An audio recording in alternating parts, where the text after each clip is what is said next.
नमस्कार दोस्तों, आप देख रहे हैं डेली फ्लैश न्यूज। दिल्ली के जंतर मंतर पर काफी खुशी का माहौल मनाया जा रहा है। तो आज की इस बड़ी खबर में हम बात करेंगे देश की राजनीतिक और शिक्षा व्यवस्था से जुड़े एक ऐसे घटनाक्रम की जिसने पूरे देश का ध्यान अपनी ओर खींच लिया है। केंद्रीय शिक्षा मंत्री धर्मेंद्र प्रधान ने अपने पद से इस्तीफा दे दिया है। यह इस्तीफा ऐसे सामान्य आया है जब देश भर में परीक्षा व्यवस्था, पेपर लीक और छात्रों के भविष्य को लेकर लगातार सवाल उठ रहे थे। जी हाँ दोस्तों, पिछले कुछ समय से विभिन्न प्रतियोगी प्रवेश परीक्षाओं को लेकर विवाद सामने आ रहे थे। छात्रों और अभिभावकों का कहना था अनियमित से लाखों युवाओं का भविष्य प्रभावित हो रहा है। इसी मुद्दे को लेकर कई जगहों पर विरोध प्रदर्शन भी हुए और जवाबदेही की मांग तेजी हो गई। धर्मेंद्र प्रधान लंबे समय से भारतीय राजनीति का महत्वपूर्ण चेहरा रहे हैं। उन्होंने शिक्षा मंत्रालय के साथ साथ पेट्रोलियम और कौशल विकास जैसे बड़ी मंत्रालयों की जिम्मेदारी भी संभाली है। शिक्षा मंत्री के रूप में उन्होंने नई शिक्षा नीति और कई सुधारों को आगे बढ़ाने का प्रयास किया था, लेकिन हाल के विवादों ने सरकार पर दबाव बढ़ा दिया। देश के अलग अलग हिस्सों में छात्र संगठनों पर युवाओं ने परीक्षा प्रणाली में पारदर्शिता की मांग उठाई। विरोध प्रदर्शन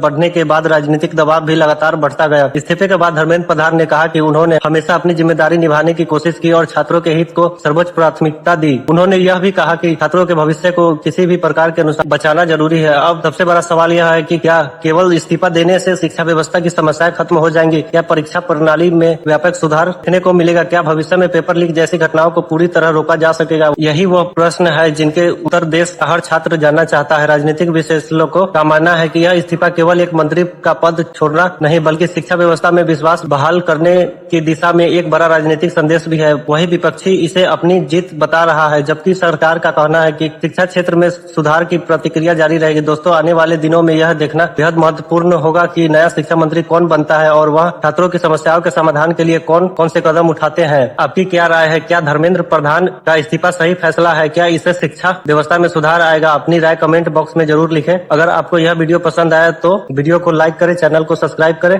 और बेल आइकन को जरूर दबाएं। अगर आपको कोई भी मुझसे सवाल करना हो तो आप कमेंट में सकते हैं, मैं आपको सवाल का जरूर रिप्लाई दूंगा।